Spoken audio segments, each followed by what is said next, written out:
Hello and welcome to FPL Mate, your best mate for fantasy Premier League content for the 2023-24 season. My name is Dan and it's time for a final Game Week 21 wildcard video for today. Whether you have already hit the wildcard button and you're happy with your team, or you're not quite sure whether you're even going to wildcard or not, I really do recommend watching this video before you lock it in, because we got some crucial information for you today. And guys, if you do enjoy this one, make sure you do drop a like, do subscribe if you're new around here, because I think this is a very good video where we're also going to be talking a little bit about chip strategy. Before we go any further, I just wanted to address the fact that there is no final decisions video today covering all the final game week news and team news. However, we have still got you covered as the latest edition of the Lazy FPL newsletter is out. Now, tens of thousands of FPL managers, including myself, are already signed up to receive early team news, crucial info, and that data ahead of each deadline. It's 100% free, so there's no reason to miss out on this FPL cheat code.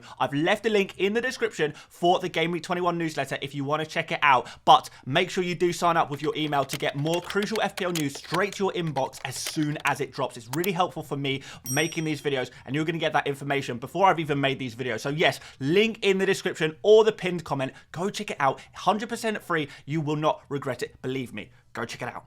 So, okay, usually at this point I would jump straight into the wildcard team, but there is something I would like to get out the way first. Now, a lot of people, you would have heard content creators say it all week, do not wildcard. This is a bad game week to wildcard. It is a bad thing to do. Do not do it. Well, I'm hopefully going to offer a slightly different perspective here. I don't think it's necessarily an absolute bad time to wildcard. It's going to be different for different people. Everyone is in a unique situation, and if your team really is in pieces, in tatters, maybe wildcarding is going to help your situation. But I think if you are going to wildcard, you have to do it the right way. And the key thing here is looking at these double and blank game weeks that are likely to come up. Now, we don't have full information right now. We'll get more information after the Game Week 21 deadline, but for now, this is what we know. So, in Game Week 25, it is very likely that Liverpool, Man City, Brentford, and Luton will all have double game weeks. And that's pretty soon, so definitely something we want to keep an eye on, particularly those Liverpool and City players.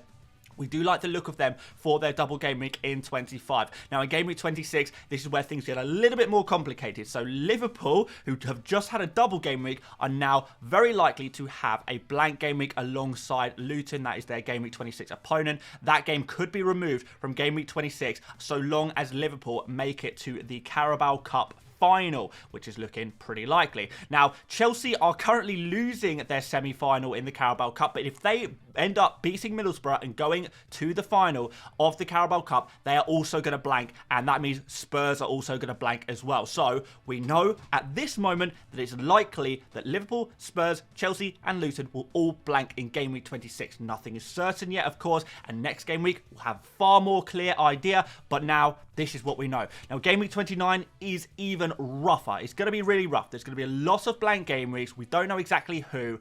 It's basically going to be a case of whoever makes it to the FA Cup quarterfinals and their game week 29 oppositions are going to blank in game week 29. And right now, the most likely teams to blank are going to be Liverpool, Man City, Brighton, Everton, Manchester United, and Sheffield United. Now, it could be some of these teams. It could be all of these teams. It could technically be none of these teams as well. We don't know yet, but these are the most likely blanks. There is certainly going to be some blanks, probably quite a lot, and it's going to be a difficult game week to navigate. It really is. So with your wild card, a lot of people, what they'll be doing is they'll be using their wild card to try and navigate game week 29, whether they wild card after game week 29 or before it, to try and get around all of these blank game weeks that are going to come in game week 29. Maybe they'll be looking to use their wild card to, deal with game week 26, getting those blanking players out, or maybe game week 25, bringing in the players who are doubling. There's lots of different ways of using the wild card. Now, if you're using it now,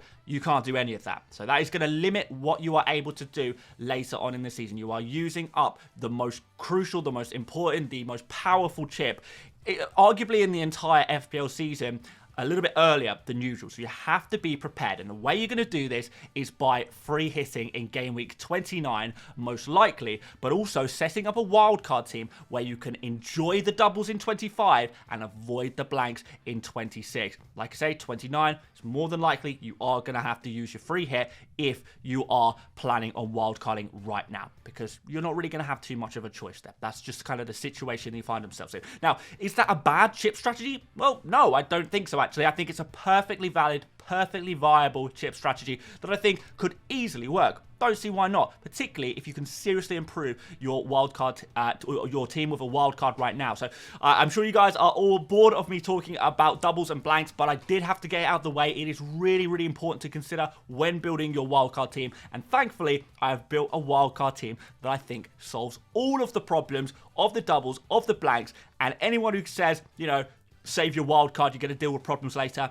well, not with this team. So one thing we should say is the team value of this team is, I believe, 98.1, 98. It's around 98 million, this team, depending on whether there's any price changes between now and tomorrow morning, I guess.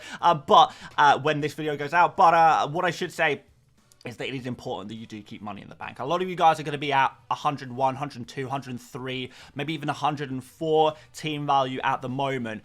Leave money in the bank. Believe me, if you want to be flexible, and you're going to need to be flexible, if you want to get in the likes of Salah, Son, Haaland, Trent Alexander-Arnold, these players back into your starting 11 when they have their double game weeks, for example, you are going to want to have money and have flexibility to get them back in. Another real crucial thing. A lot of wildcarders will be tempted to spend all of their money. Really, really recommend against that. So we've gotten slightly cheaper than usual today. Now let's start off in goal with Dubravka, 4.2 million goalkeeper, so pretty cheap. I know a lot of people will be tempted by Areola, maybe a rotating Areola with Dubravka. I think over the longer term, Dubravka is going to be the slightly better goalkeeper. I think you just hold him through this Man City and Aston Villa fixtures. We know Dubravka makes a lot of saves. After that, we have got the likes of Luton and Nottingham Forest and some great fixtures for Newcastle after that. We're hopefully out of European competition, refreshed a little bit. We might see some slightly better results from them. Now, some people will be tempted to go for Dubravka and Areola as rotating bench and starting goalkeepers, I guess. You could do that. You could, if you were to do that, you would start with Areola this game week, probably. But in general, I think you're going to get limited use out of Areola if you do go for both of these keepers. And for the longer term, you do need to think for the long term if you're using your wildcard now. I think Dubravka is going to be the better choice, so we're going to stick with him. In defence, we've got Pedro Porro, first of all, super obvious defender that everyone knows is a great option because his attacking potential is just so good. The fixtures are middling. We don't want to go too heavy on Spurs because of that upcoming blank, but Pedro Porro, I think, is an important enough player that I would go for him this game week. Manchester United, Brentford, and Everton and Brighton in the next 4. I think there will be points from him, whether that's from set pieces or his great attacking play from open play. We've got Kyle Walker up next. Obviously, we've got a double game week in 25 coming up for Man City. Probably. Again, we don't know for sure quite yet, but it's very, very likely. And we want to have a few Man City players for that double, particularly as Man City are a team that double, but then don't blank in Game Week 26. So that is going to be a big advantage for you guys right now. So Kyle Walker is the defender of choice. He's obviously very, very much been a nailed-on defender in the Man City team so far this season, which I think is good. You can play him against Newcastle. There is a possibility you could bench him. We have got another bench option you could maybe play instead of Walker, but I probably would stick with the tried and tested Man City defense. Good fixtures after that. Double game weeks to come. Looking very, very nice indeed. We're going to finish off the defense with Estupinian. He is the flavour of the week, the hype pick. Obviously, the fixtures are phenomenal. We know Estupinian is a fantastic attacker, despite being a defender, which is always nice in FPL when you can pick up a defender that can get you attacking returns, isn't it? So really liking the look of him, and yeah, quite jealous of the Estupinian owners, to be honest. And if you're wildcarding to get him in, I think you're going to be in a really good position with this guy. A real, real nice pick. In midfield, we have got Bukayo Saka, still a very, very much a solid option moving forward. Crystal Palace is going to be hopefully a good game for Arsenal, as will Nottingham Forest after that. So nice couple of fixtures there. Then Liverpool and West Ham in the near future. Arsenal benefiting from no blanks in game week 26, which is quite nice to have a nice reliable player like Saka for that period. So yeah, Saka, just a nice reliable player, probably on penalties. everything's good there. Next up, Phil Foden, another Man City player, obviously been in fantastic form recently. De Bruyne still not quite ready to be playing regularly for Man City. And I do quite like the look of Man City's schedule coming up. They actually do have a little bit of break in between each game after a nice long winter break there as well. Despite a double game week, there's like 4 days between each of their games, which is quite nice. So I do think Foden could play very regularly, especially when you consider the form he's in. There's always going to be a slight risk with any Man City attacker, really, of that rotation, but I think it's worth going in on him now whilst the form is good. Next up, Diogo Jota. Obviously, he has been another bit of a hype pick this week. He just looks like a very good player, very good positioning, and Liverpool are just, you know, a fantastic attack in the Premier League, and we probably want to have a player from that Liverpool attack. Diogo Jota looks like the player to go for at the moment. Bournemouth up next, which I think is a fixture that will suit Liverpool, and I think Diogo Jota could really deliver the goods in that game. We do need to be a little bit of aware about the Game Week 26 blank with Jota, but certainly in Game Week 25, double game week for Liverpool. That would be very nice indeed. Cole Palmer is up next. Another very obvious player. He makes every wildcard team you could ever think about creating. Fulham is a nice fixture for him, so hopefully he's going to do well on Saturday. Another player on penalties, on set pieces, and seems to be the heart and soul of the attack at Chelsea at the moment, which hopefully is going to help him deliver some points. And we're going to finish off the 5-man midfield with Garnacho at 4.8 million. So nice cheap guy there. You're probably not going to be looking to play him every game week, but if you've got 8 attackers, which we do in this team, Garnacho is a nice rotation option there that you can bring in and out of your team depending on the game week, depending on the fixture. I do quite like this fixture, it has to be said.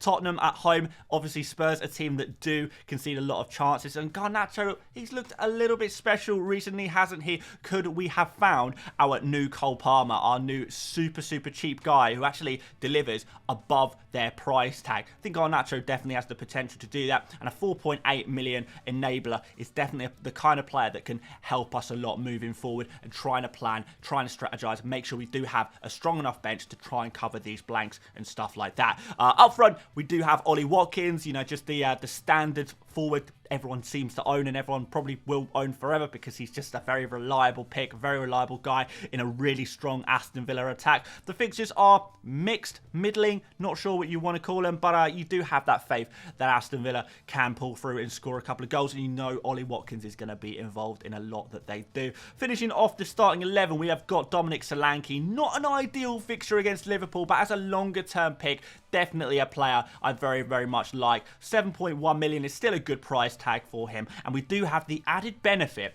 of Solanke potentially having that double game week against Luton at some point. So obviously the Bournemouth Luton game from a few weeks ago, that was postponed. It's going to be rescheduled at some point. We're not exactly sure when that's going to be, but it's coming up. It's coming up at some point. You never know when it's going to drop in, and it might be quite nice to have Solanke ready for that double game week, because if it's a good game week anyway, you add Luton to the mix, we got a nice captain option there, haven't we, in a double game week for him. So yeah, like him very much as an FPL option for the longer term there as well. On the bench, guys, we've got Turner as a 3.9 million goalkeeper. Like I said, if you wanted to do the Areola Dubravka thing, I think that's fine, but I think you are unlikely to play Areola too often after maybe the next 2 game weeks. After that, we have got Erling Haaland. I think it is important that we do have at least one premium player ready to go on the bench. There really is no need to, there's nowhere else to spend your money. There's no Trent, there's no Salah, there's no Haaland, there's no Son.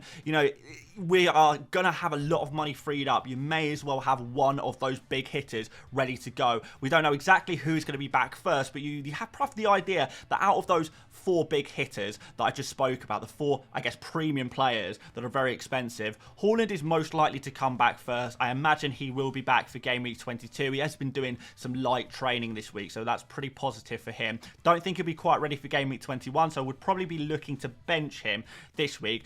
There is an argument to say, you know, start him and see what happens in your FPL team, but I'm not really sure he is going to start, so I have put him on the bench for now. After that, Van Heck, 4 million defender, very, very cheap, should be fairly nailed on for Brighton in the medium term at least. And we've got Dan Burn there as well, 4.4 million, a nice covering defender who can come in and cover you for that Newcastle defence, I guess, during certain game weeks where you are going to rely on your bench a little bit, because we are going to be relying on our bench just a little bit, particularly in game week 26, where we are expecting blank game weeks, at least for Liverpool and Luton, and most likely for Chelsea and Spurs as well. So we do need to have that little bit of cover there, which is, I think, works quite well. 4.4 million, still a very, very good price for your Newcastle defenders there. So that is the team. I'm going to put a captain's armband on Saka. I'm going to put a vice captain on Palmer. And as you can probably tell, guys, this team kind of works for the doubles. It kind of works for the blanks. We've already got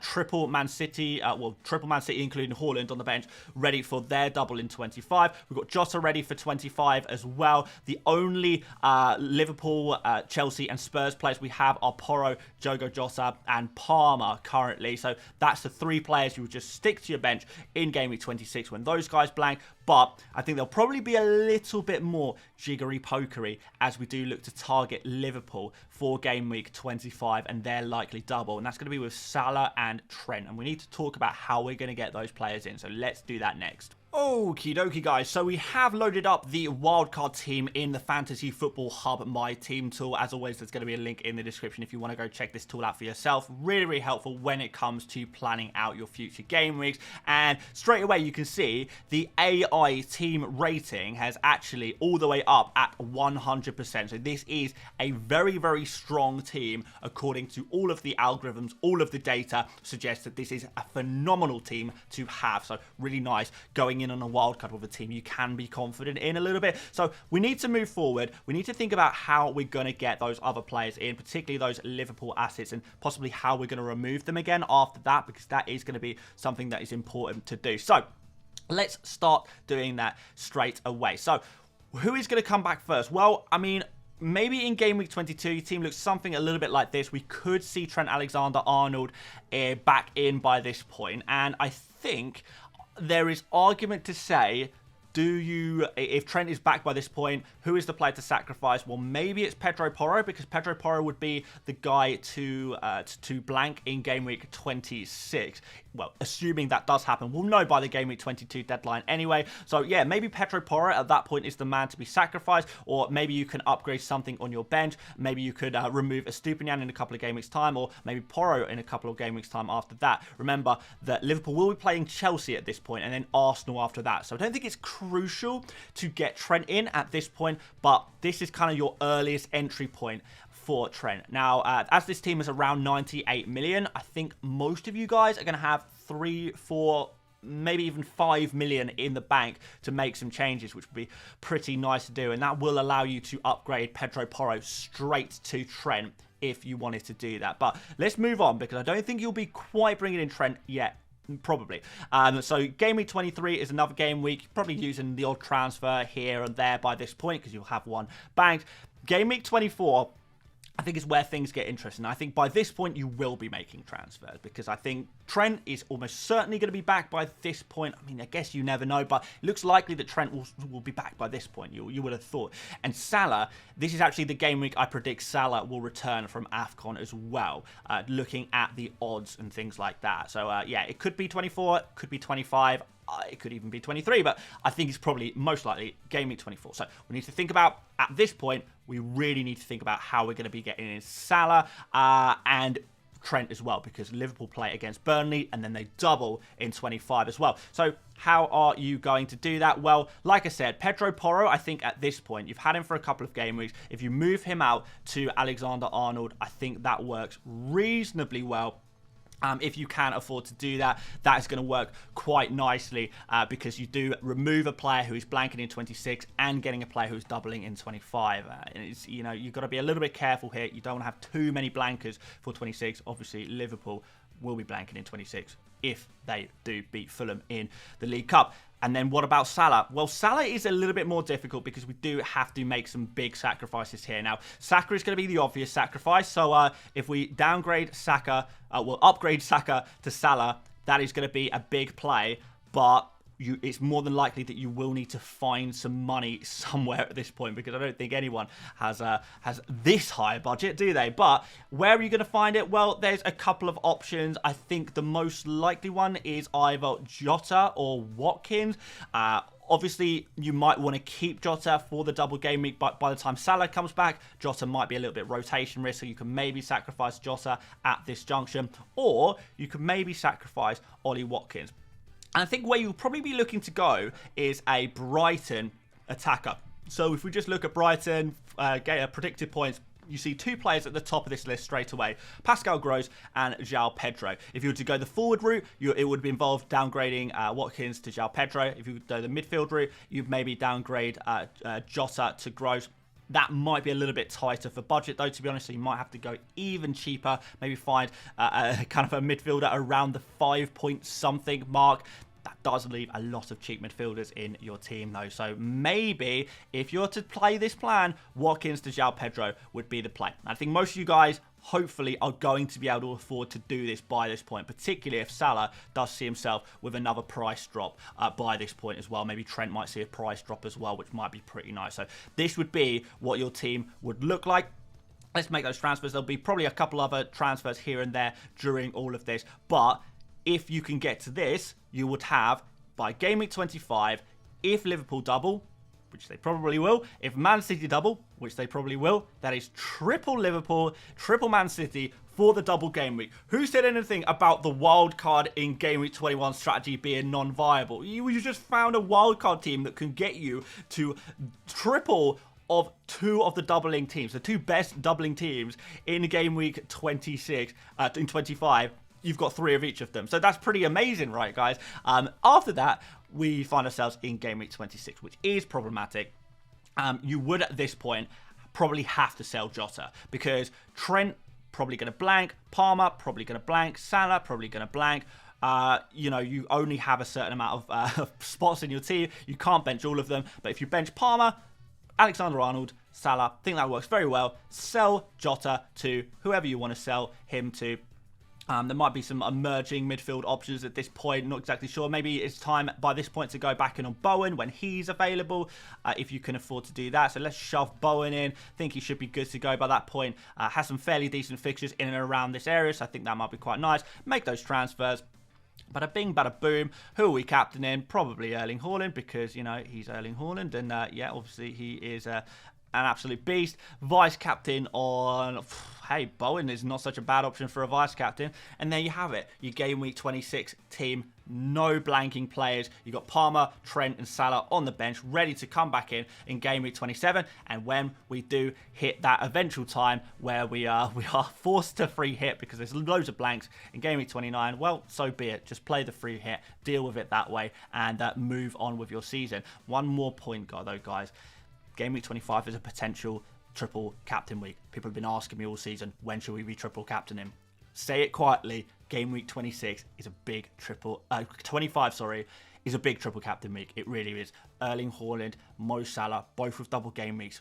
It'll be one of them most likely, won't it, guys? So, yeah, very, very excited to maybe triple captain in game week 25. But we will talk about that in more detail as we go through some proper chip strategy videos from next week. So make sure you guys are subscribed for notifications on when we do talk about the big chip strategies for the upcoming game weeks, because we're going to go through all of it after the game week 21 deadline. Okay, guys, we covered a lot today. I do appreciate that, but hopefully this has solved all of your wildcard dilemmas this week. If you enjoyed this one, make sure you do drop a like, do subscribe if you are new around here, and don't forget to check out the Lazy FPL newsletter, the cheat code for all of your FPL information, 100% free, link in the description and in the pinned comment. Go check out another FPL video on my channel if you would like to, but aside from that, I will see you on this evening's deadline stream.